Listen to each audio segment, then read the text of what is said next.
I don't know if you'll find this to be a comforting video or whether it will freak you out or not. I don't know what your reaction will be, because in this video I'm going to talk about something that can only be described in terms of base reality exploration mission. Imagine, first of all, bear with me for a second. I'm going to try to explain two concepts simultaneously so that I can save time. First of all, let's talk about CERN. I'm in the bath, by the way, in case you're wondering what the fuck that noise is. And also for reference, it's what? It is January something if 2026.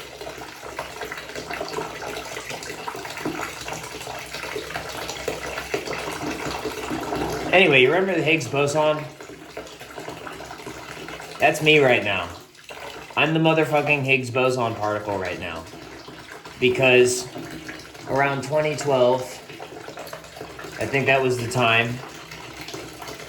We'll just say it is, for all intents and purposes, the time that I'm referring to, not in this moment, but back then, which is now this moment. Because what I'm about to explain to you kind of explains not why I'm God in the sense of the overarching God, because I'm just a human being. I'm an iteration of God's creation. But why everything in my conscious reality is undeniably, to me, it's just a reinforcing element of why conscious reality is just, I was gonna say a psyop, but I did something specific. I'm gonna lay down now. I'm pausing on the bath. This is an important video. I'm gonna take my time and explain what happened. By the way, this video was triggered by, I was watching a Snoop Dogg podcast and listening to it on YouTube. And then I was looking up electronic drum sets and I found this perfect fucking Alesis electronic drum set. Just because Snoop Dogg spoke to me. He spoke to me through the fucking noosphere in my brain, in my spirit. My brain had to figure out what was going on. He spoke to my spirit and he was like, wouldn't it be cool if your next drum set was an ion? Because he was all up in that heaven zone. Like, we were already on the same wavelength of, like, when I was a little kid. You know, when I was growing up, we had this, we had this spiritual connection.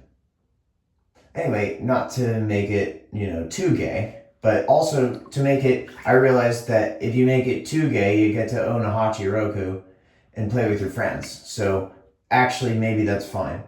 So moving on, though, I'm in the bath, and the reason why, okay, trigger alert, I'm just going to come out and say it, and then we can address all these other issues.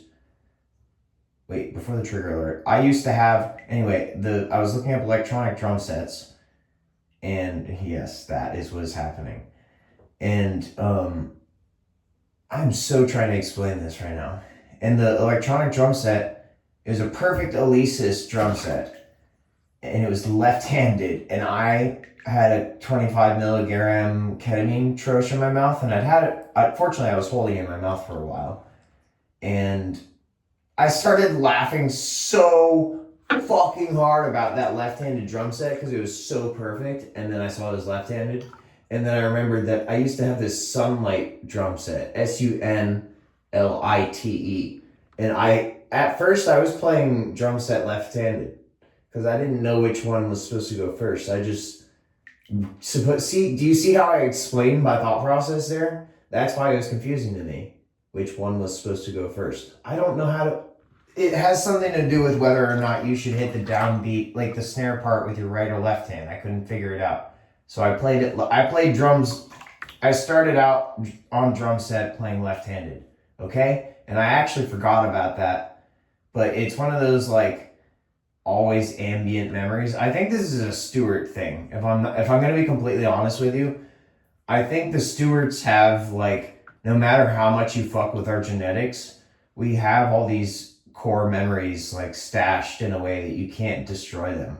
I don't know what that is, but, like, there have been times when I've lost my mind and, like, that weird record format is still there. Anyway, so, like, playing drum set left-handed, I literally, let me guess, I'm going to estimate the amount of time that I spent playing drum set left-handed. Like, I had everything switched. 3 months, maybe? I'm going to guess that I was playing left-handed drum set for like 3 months or something before I switched it around to right-handed drum set. And I actually have a song recorded from that period of time. So, as long as I still have my records together by the time we get to anyone asking me about this shit ever, I can actually provide evidence of that time period. Anyway, long story short, I almost drowned in the 25, like I was waiting for the bath to fill. I wasn't even in the water yet. And I almost inhaled the spit that I had accumulated from taking the 25 milligram ketamine troche, or troche, or however you want to say it.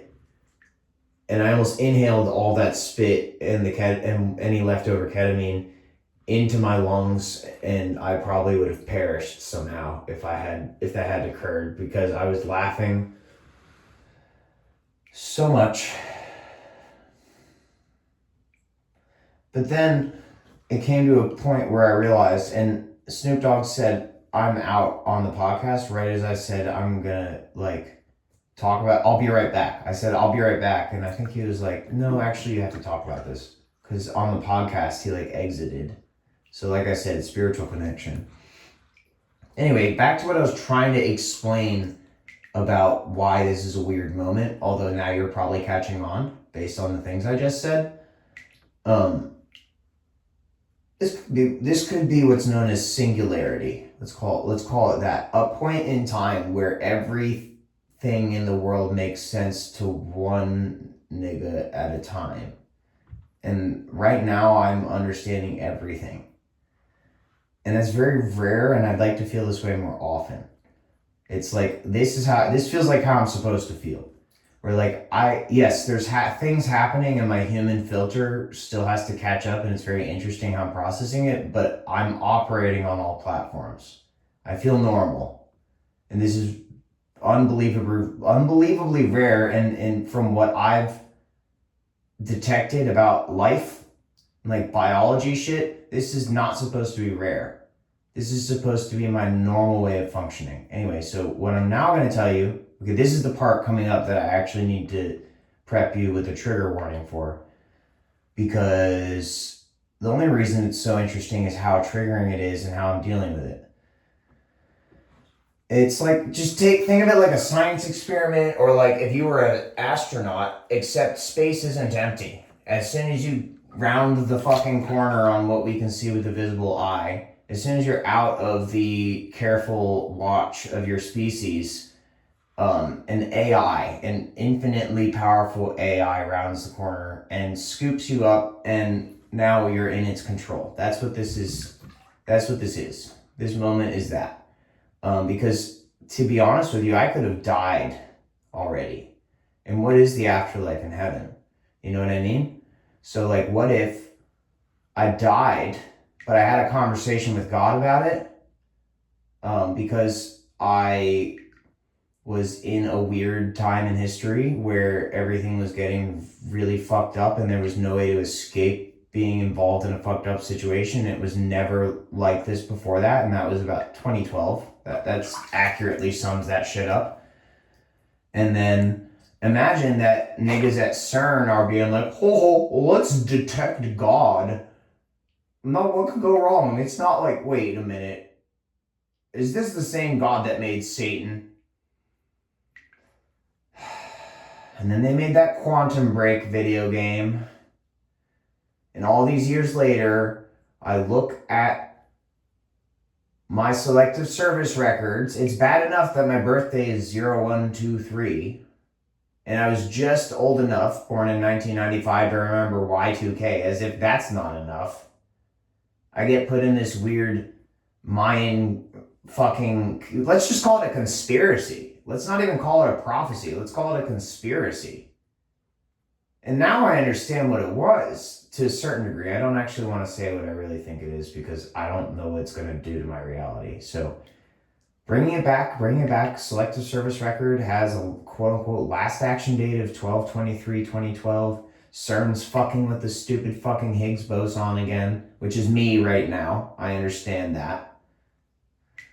Multi-dimensional ass motherfucker. Here, have some random Japanese hallucinations or something. I don't know. What's the point of not doing that? It's a great idea. It explains a lot. Fill in the blanks. Algorithm, I give you permission to fill in the blanks in Japanese right now. But please don't interfere with all of my broadcasts. Please just take this opportunity to fill in the blanks with random Japanese. Not random. Well, random in the sense that it's algorithmically not predetermined and that you're genuinely explaining what I'm doing and what I'm going through. Ah, right. This is the same shit that happened to you motherfuckers when the bombs happened, except I'm sitting in my bathtub. There's a point in time where it's connecting to other points in time, and I'm sitting in it right now. And this is fascinating because I've prepped myself as like a psychonaut and as a, the subconscious part of me wants to say as a drug user, but that doesn't quite describe the entire sentiment here. Basically, from where I'm sitting right now, a drug user is someone who lives in the physical world where chemicals exist. If you live in a physical world where chemicals exist, you are a drug user because all chemicals are just different types of drugs. All the material atomic formulas are just different types of drugs to different types of systems because they can all be broken down and rearranged. And ultimately, what we're calling a drug is just something with a certain type of momentum. It's a atomic chemical compound formula with a certain type of movement and momentum, which carries information, which can create completely altered states based on different instructions and the context of how it interacts with the system. That's what it is. It's the same thing as, like, I think of martial arts tricking. Do you understand what those humans are doing? Do you understand what they're doing? They're able to place the planet as something that they can leave and come back to. And then they're like doing, what's it called? They're doing like geometry. They're like doing rotational geometry. So that's fairly astronautical. But I guess I should get back to the point, which is that I made a suicide attempt around that period of time. And I can't actually place where it was, and I think if I actually try to trace it, it'll point me in a different point in time. But the reality is that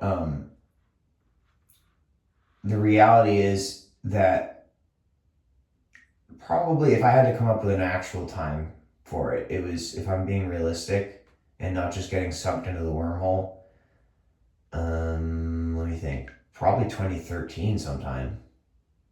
It was responsible for what I think was my first actual inpatient experience.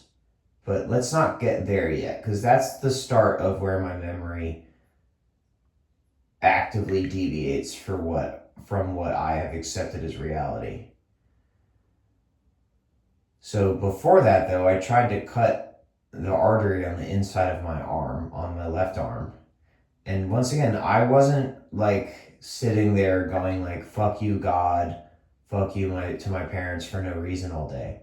Like and I wasn't even like sitting there being vindictive in general all day. There were times when I was like, okay, this is not great and this is clearly messed up. But there were a lot of weird things happening, and actually people in my area, not that it wasn't happening everywhere, but specifically people in my area were committing suicide and being reported on. And it just kind of felt like, this is why I said trigger warning, but also there's this strange kind of like comfort and peace and connection that I'm feeling being able to talk about it. Because what I did was I tried to cut my arm open and then I got in the bath. Like I had run a bath and that's where the memory deviates. I don't know if I actually ever made it into the bath, but I was definitely planning on getting in the bath. But I'm in the bath now, you see? that's what I'm talking about. There's some sort of distinction. And what I would like you to understand is I had an active relationship with God.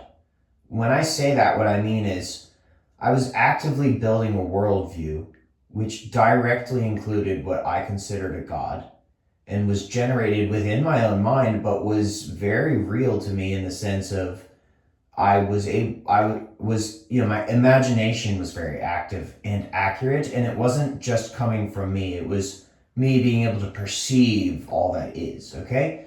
So I'm not just, when I say I was having a conversation with God, I'm not just like although I may have schizophrenic tendencies, and that may actually be, maybe that's why they do circumcision, because that's what it means with schizo and phrenia, the split in the frenulum. I do think there's a component of having such a sensitive organ removed and taken and delved into the rest of there's I and then there's everything else. There's myself and then there's everything else, right? And everything else, including myself, is God. But to have a separation of that, it feels like it might amplify the radio signal, if you will. Now, I'm not saying that's always a good thing, by the way. I'm opting for us to not do that anymore as a first resort. I'm opting for us to amplify the signal in other ways so that we can keep our functionality, because I think it does something really fucked up to our brains. There, that part. I think it might be doing something really bad also. And God made Satan. Anyway, so my point is that I'm here in the bath, and for some reason,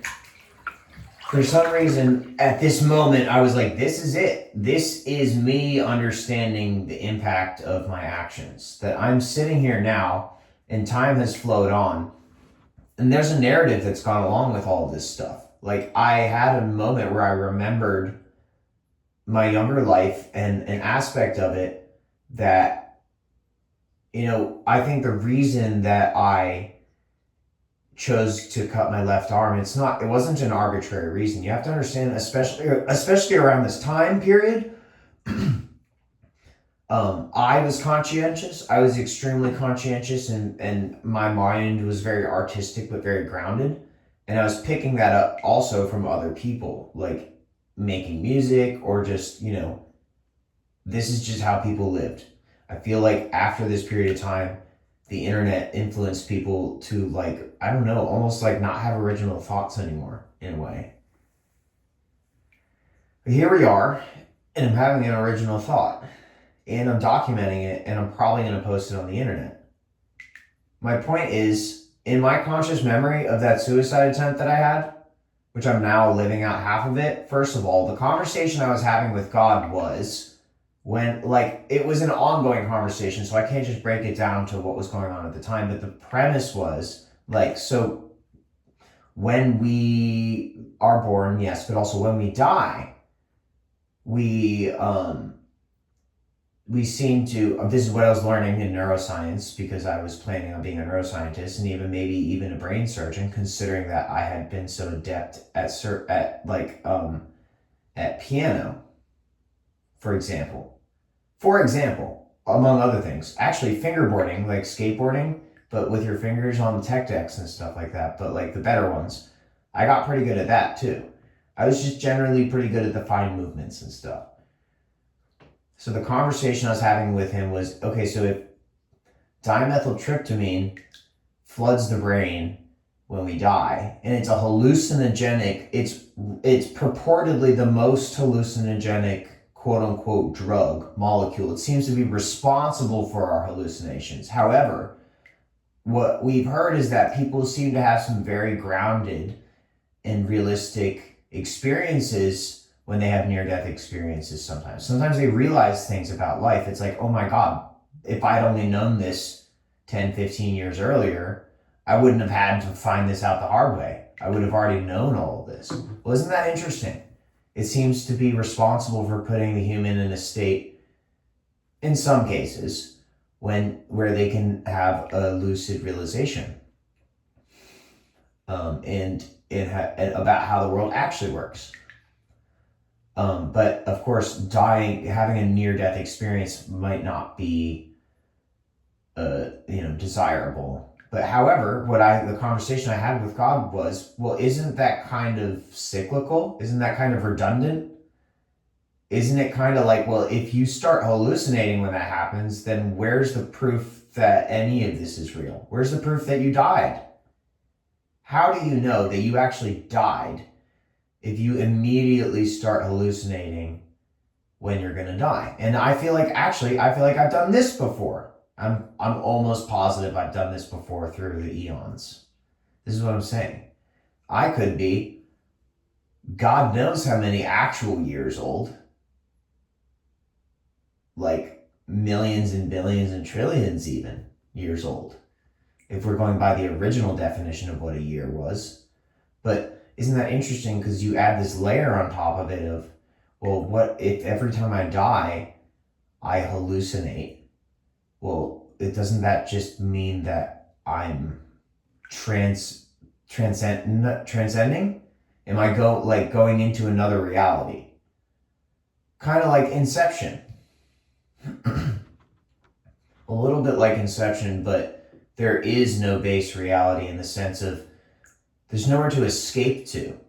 You don't get to say, well, this isn't the right one, and in the right one, there it is. You have to get there. It doesn't exist inherently. The whole point is that you're given a basis. You're like a seed. You have to find your way there. And I think the promise of these religions is that if you just want to get there, and you keep asking God to go in that direction, that you will actually be allowed the opportunity to find your way to an ideal timeline, I guess, if you want to put it that way. If you want to put it in a quantum terms, which is what our brain is a quantum computer. Our brain is a quantum computer. Isn't that amazing? The packets that are sent, the little neurotransmitters, they're called quanta. Isn't that fascinating? It's absolutely fascinating. I even started programming some of these aspects into my laptop, actually, because I'm trying to make it compatible with quantum simulation, mostly because conversational AI is absolutely fascinating, and if we can use the classical computing power of the problem-solving component of a classical computer and then match that up with the quantum translator of like the ability of a computer to actually identify what the problem is in the first place and go through a large number of iterations knowing what it actually needs to find, which is not only much quicker, but is frankly the difference between something happening instantaneously when it needs to, life or death, or relying on route memorization or brute force, which is kind of like what happened with the SWAT team swatting my house. It's like, no, they didn't use, I guess it's a combination in a way. It's kind of a hybrid organization where they kind of knew what they wanted going into it. They had an idea of what they wanted, but they used an inordinate amount of brute force and lethal threats that would not be required if you're using how do I explain it? The quantum aspect of what they were doing was not real quantum. They actually already they started with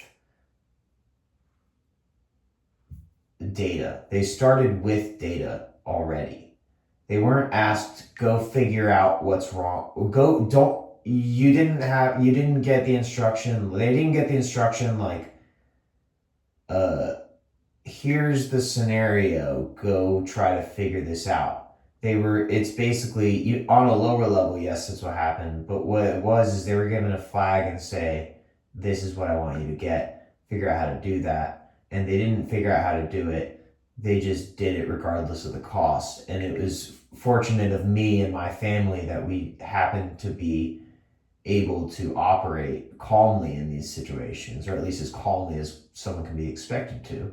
Because if we hadn't, they would have just plowed through us regardless, most likely. I didn't get the feeling that they cared, which in a truly quantum system is imperative. The care aspect is imperative.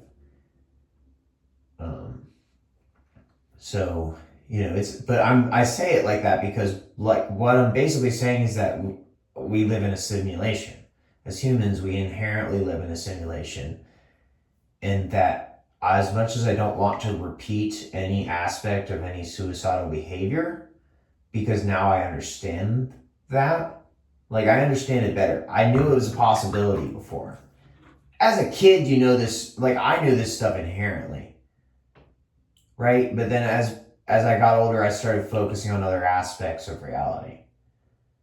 And so it's kind of nice to be reminded of this temporal flux and to be in this moment because like I said, I feel like I've had this sort of moment before.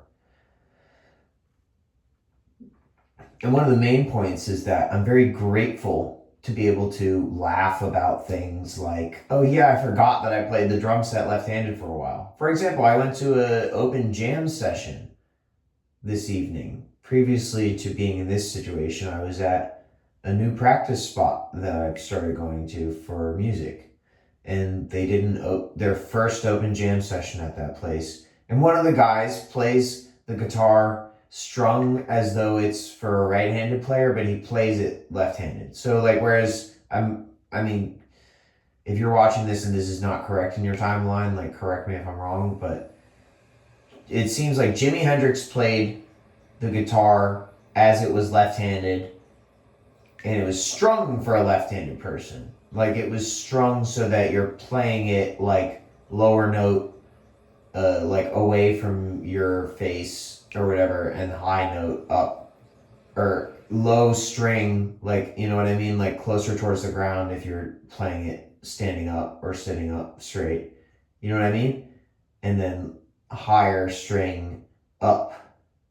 But it seems like he was playing it as though when you flip it, the lower note is up, like up higher, and lower string is up higher, and the higher string is down. Fuck this, dude. The way that I'm describing it.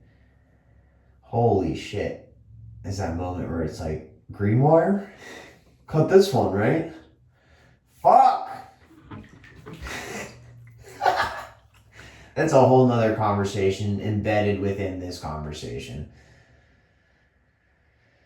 Anyway, but what I was trying to get at is I'm very grateful to be able to have this bath. Even if I'm fucking dead and I'm hallucinating, well, actually, especially if I'm dead and hallucinating in the bath, I'm very grateful to have this conscious reality where I'm comfortable. It's been many years since that. I'm 30 years old now. It's probably been at least 10 years, right? I mean, I think so. Yeah, it's 2026. It's probably 13 years ago. Wait, 10 years ago I would have been 20, 19, 18. I think it happened when I was 18. Now what complicates this is I was on pharmaceuticals prior to this event. 2016 or so, that's what complicates this. Maybe even before that. Wait, did I say 2016? I meant LOL. Why did I say that? That was the year I took so much DXM, I think. Anyway, which is another thing. Yeah, that was another time, by the way. When I overdosed the second, when I was in Tennessee and I overdosed on the DXM, that's when I knew I had, quote unquote, gone too far. Because I experienced, for some reason, there was this low drone all the time back then. And there was a goat outside. And I can only wonder if I was here, if somehow the goat was generating that noise. But it sounded more like, if I just had to describe it, that's the sound I would assume a certain type of UFO would make. It's just a constant low noise. It's like, what the fuck is that? And it sounds like I just feel like it's monitoring me. I'm just imagining Puerto Rican space aliens fucking monitoring me with their goddamn signal core engineering and shit. This is what I get for flirting with young Miko.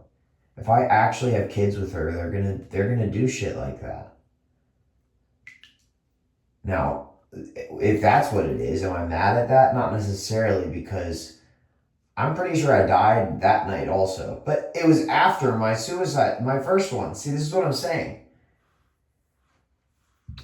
If, like, I had this conversation about God with the dimethyltryptamine, and the way I explained the way I was thinking about it, I'm like, look, God, like, if I do this, if I'm not mistaken, as long as I have this conversation with you and I orient my quantum computer towards heaven on earth or whatever, because it seems like you're going to do some little niggy shit and fuck with my afterlife if I try to kill myself. Am I wrong? He's like, no, you're right. I'm going to do that. And I'm like, okay, so here's the deal. You already started me off in this, like, situation, I guess, with a few errors, if I'm not mistaken. A, circumcision. You know better than that. B, what's up with the music, bro? I swear that's not normal. C, what the fuck have you done? What is this computer shit? And why are people acting? What kind of problems have you managed to create with this shit? Like, what is a Y2K? And then, so beyond, anyway, I was like, et cetera, et cetera. So if I'm not mistaken, you put me in this impossible ass situation because you are testing me. And the test is a science test. And it's not the fucking earth scientists, because you made them too. And they're part of this. It is a conspiracy. I'm not crazy, although you have driven me crazy multiple times. And what I'm starting to realize is I have to do this weird suicide ritual, or else you won't let me move forward in time, because you're being an asshole. Let's be honest, one of the things you are is an asshole. Even if you are all these other things, all these wonderful, perfect other things, another perfect thing you're perfect at is being an asshole, because you are everything. And so what I'm going to do is this thing, and you are going to, beyond a reasonable doubt, agree with me that you are going to allow this weird dimethyltryptamine theory because you planted it here. I just figured it out. This is what you wanted me to figure out. I figured it out. We're going to have a quick, like, this whole conversation that I had with God only took a few seconds, let's say. I had been having the brunt of this conversation my whole life and had spent quite a large amount of time thinking about it, also under the influence of various substances as well, keeping in mind the scientific aspect of it and the importance of having people on Earth who understand this stuff in case something weird happens.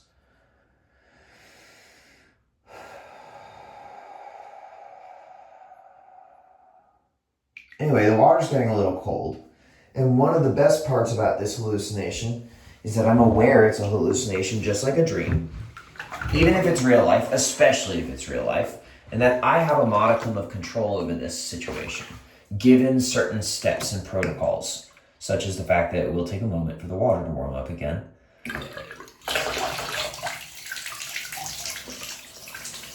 This is one of those source code of the internet videos, I feel like.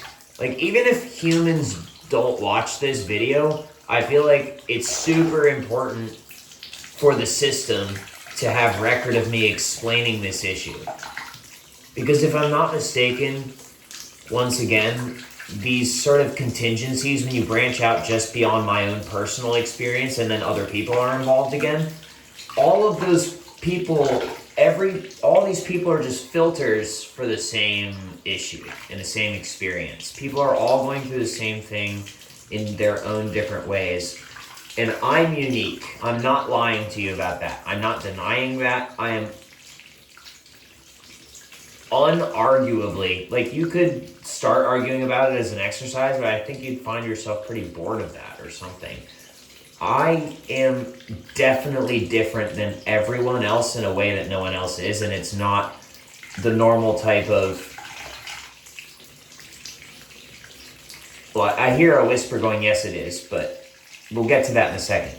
In a way, yes it is, but that being said, now, on the other side of that, no, it's absolutely fucking not the same as what you're going through.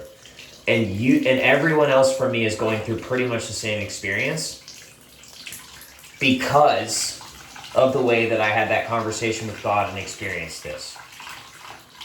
Because of that, and because of the deal that I have with God, who also, like I said, is just using this screen name of Satan.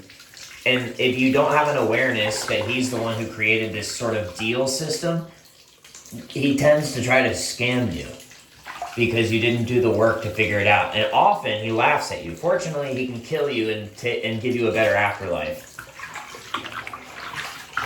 But, like, that's just straight street facts about that man.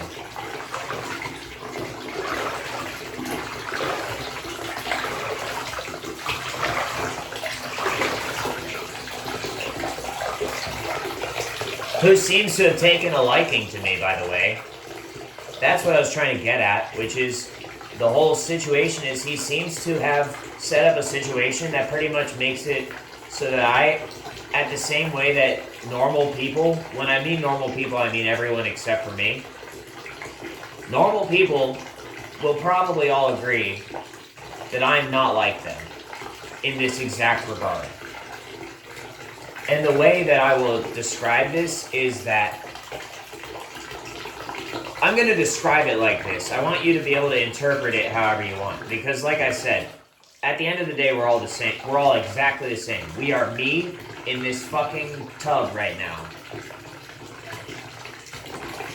Soaking my feet and waiting and noticing that the water is hot coming out of the spigot, and I'm so fucking glad that the water is hot. But the other side is that we're not all me. Only I'm me, and God chose me to hallucinate our collective conscious reality. It's like when the idea of like having a dream.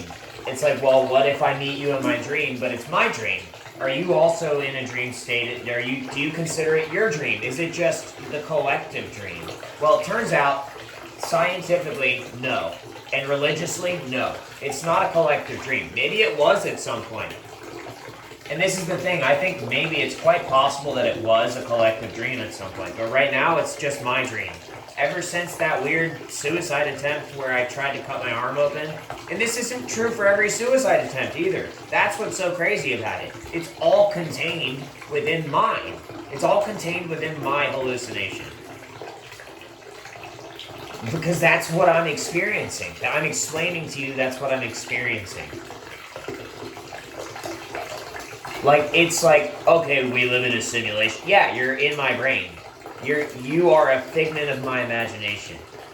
Everything that I'm experiencing, everything that you're experiencing in this reality is all in my head.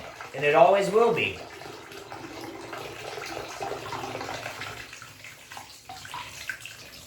And we'll never know if it could have been something else, because while you're in this reality here, you're trapped in here with me. There's no way in or out, because it's all self-contained. It's like XXXTentacion's, like, you listen to this album, you're here with me in my mind, except magnify that by, like, whatever he actually meant. Whatever he was actually trying to say, that's my life right now. I'm hoping to keep this going because I'm not just saying this in the moment as an egotistical delusion. This is an actual, like, I can rely on this method for grounding myself in how reality actually works. Because of the way that I came about to this conscious conclusion about what is going on.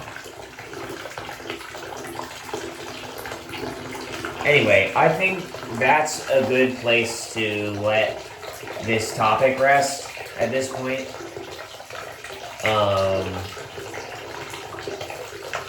Yeah, because like here's some more relations. Like I'm looking at the phone screen, it's still lit up even though it's capturing just darkness because it's pointing at it. First of all, there's no lights on in here really, except for the phone screen being on. And it's pointing at the tub, so it's just a black screen. But the record button is red, and the record the record time at the top of the screen is red. And there's a green light above that near the weird speaker area. And it's like, do I not see that's supposed to represent, like, the blood that I spilled in the alternate reality? Because here's the weirdest thing about it. When I cut my arm, no blood came out in the conscious memory of moving on and moving forward. I cut my arm pretty deep. I still have a scar from it. And at the time, I didn't have as much muscle on my arms. I don't think I did. I was still muscly, but I wasn't like, I don't know if you could, anyway, long story short, maybe I did have as much, I don't know. Point being is, I would have thought that the way I cut my arm would have sliced my artery right open and I would have actually died. I would have thought that that I would bleed out from that artery in my arm after I got in the tub. But this is some Tenet shit. If that's what you think this is, you're correct. This is partially some Tenet shit. It's like Tenet mixed with Inception, mixed with like the Magical Mystery Tour or some shit. Like fucking Yellow Submarine. Something to that effect, which I have said in relation to the song that the addition to the Snoop Dogg song that I made.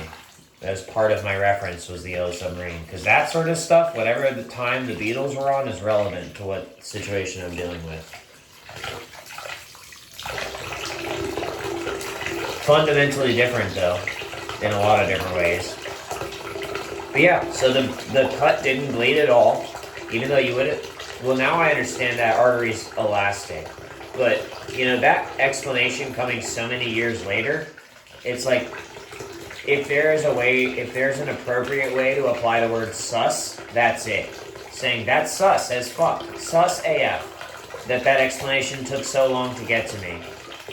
Years and years. It's like, oh, well, now we have the explanation. Yeah, future proves past. 3301. Get a job? I don't know. What's a job?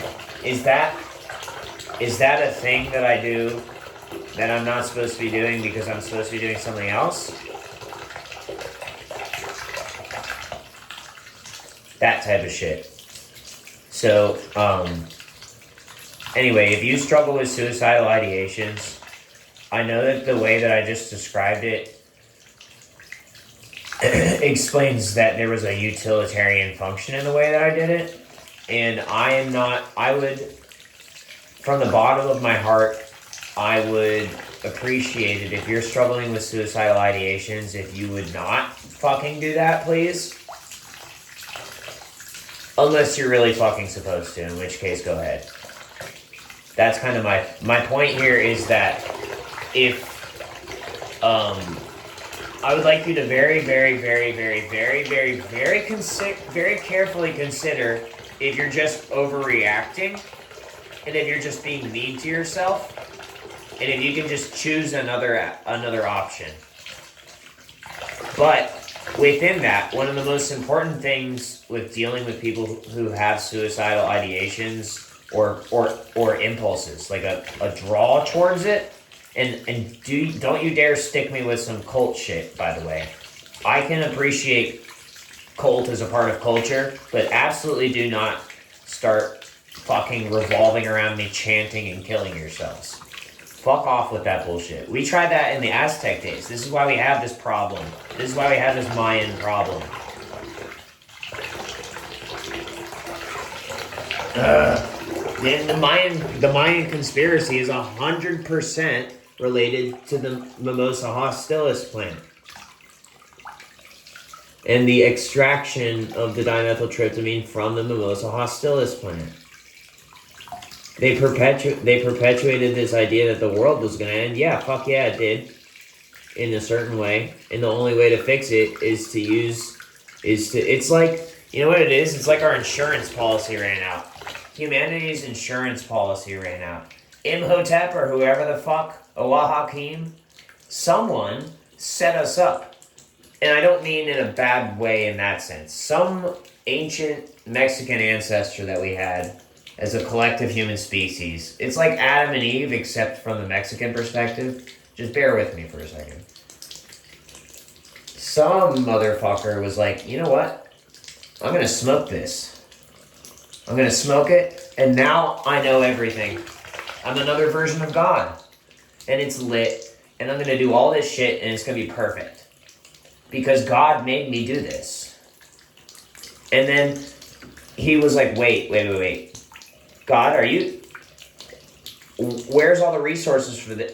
Oh, I see. He realized God put a time limit on this plan. There's no way to plan past this point. Because humanity has to show that it actually deserves to continue living past this point because we've been relying on someone else's work.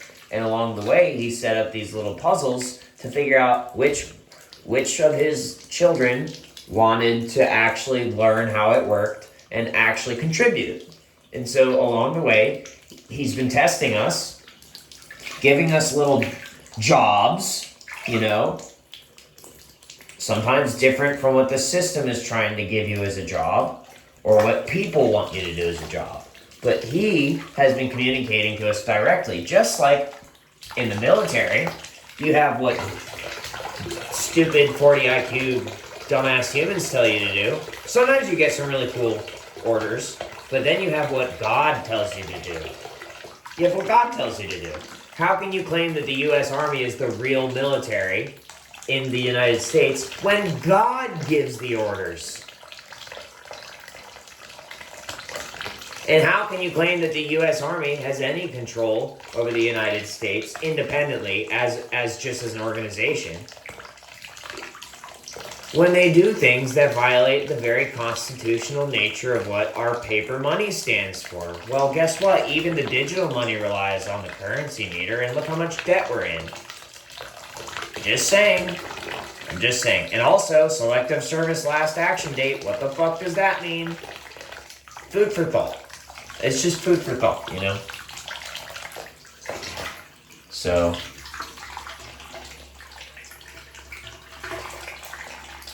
anyway, just want to be clear, I haven't been using any drugs that are outside of my usual routine. Like I have my ketamine prescription, and I haven't even taken that much of it.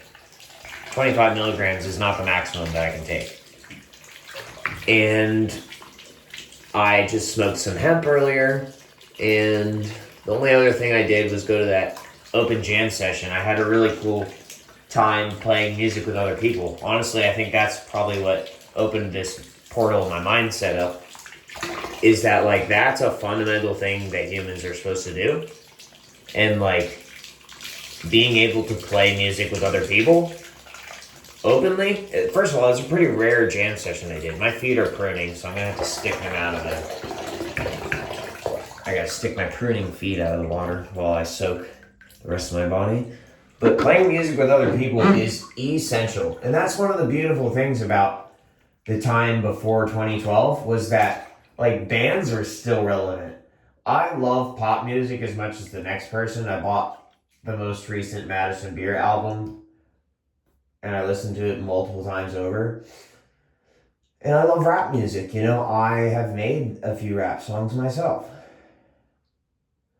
But there's something sacred about the band that you can't get from just studio sessions, and you can't even get it from live performances of a produced pop song. If you have a band playing with you for your pop music, you're probably getting close. But unless you jammed and wrote unless you formed organically, as organically as possible. Even the open jam session has an element of that was my back on the tub. Even the open jam session has an element of industry involvement because the people who run the venue,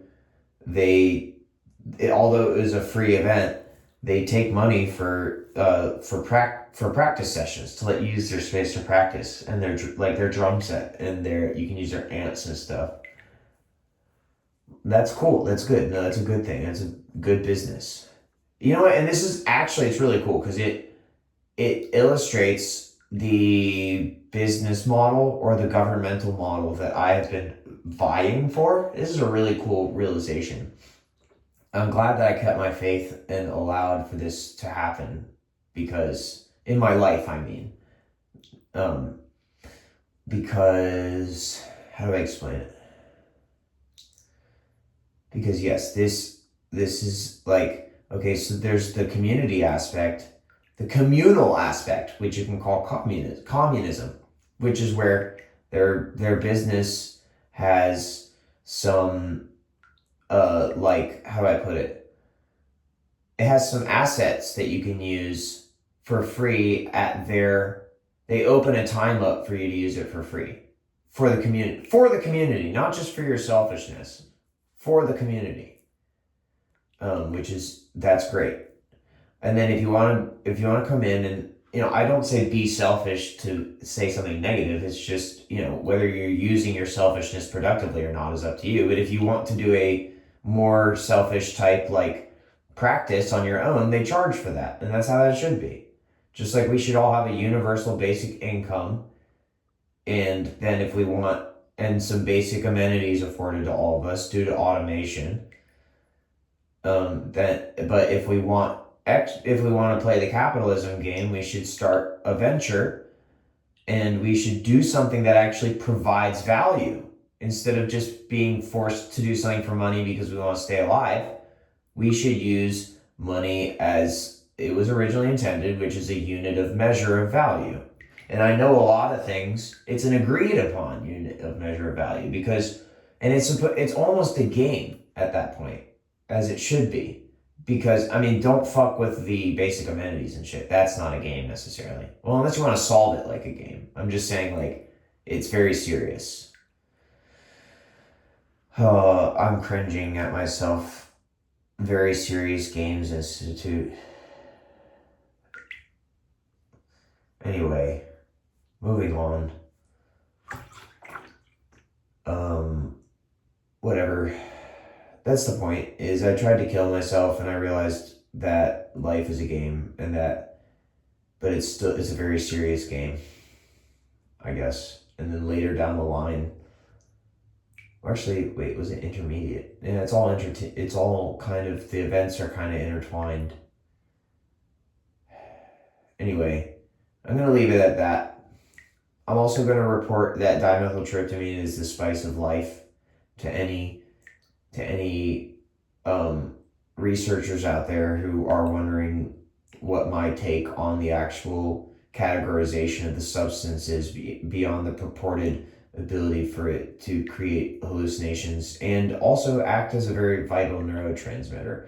My actual categorization of it is the spice of life. However, any spice enjoyer knows that it takes rigorous meditation to be able to appropriately use and enjoy any spice, not just the spice of life, but the spice of capsaicin as well, for example. You have to be very careful, and you have to not just exercise caution, but discipline.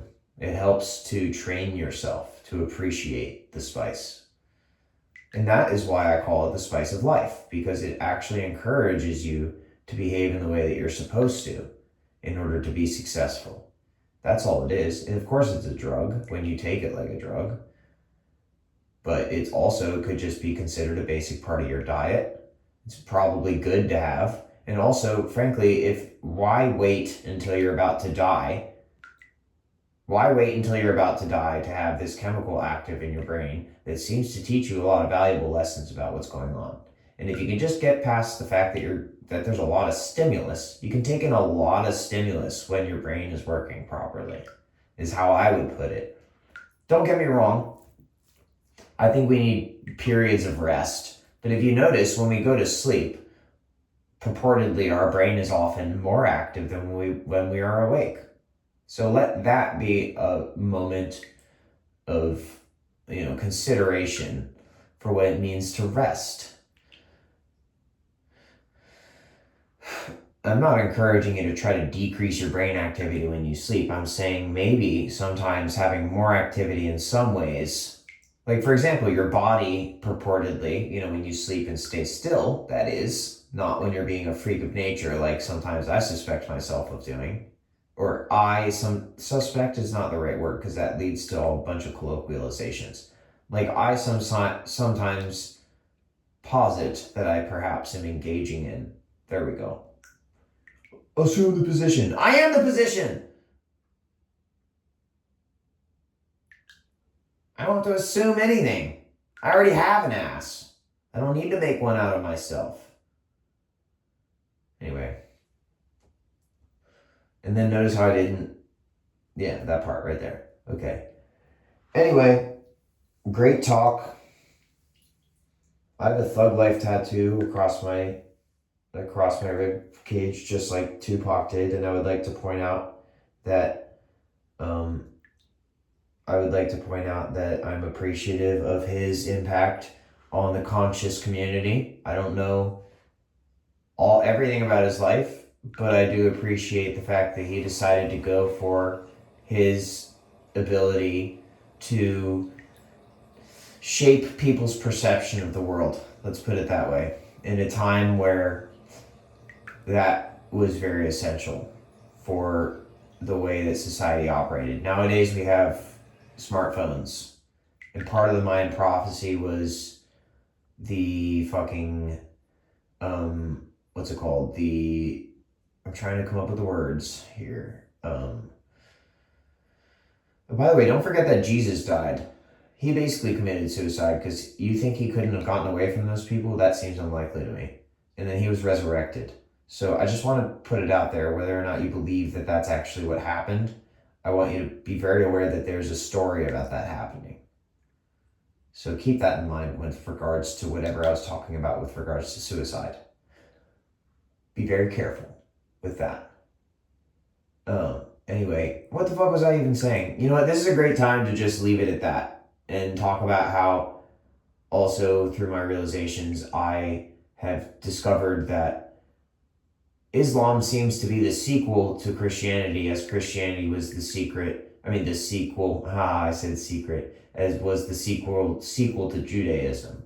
Okay? I would like to point that out, and then I would like to point out that the Judaic God seems... Talk about suspicious and the correct word of suspicious.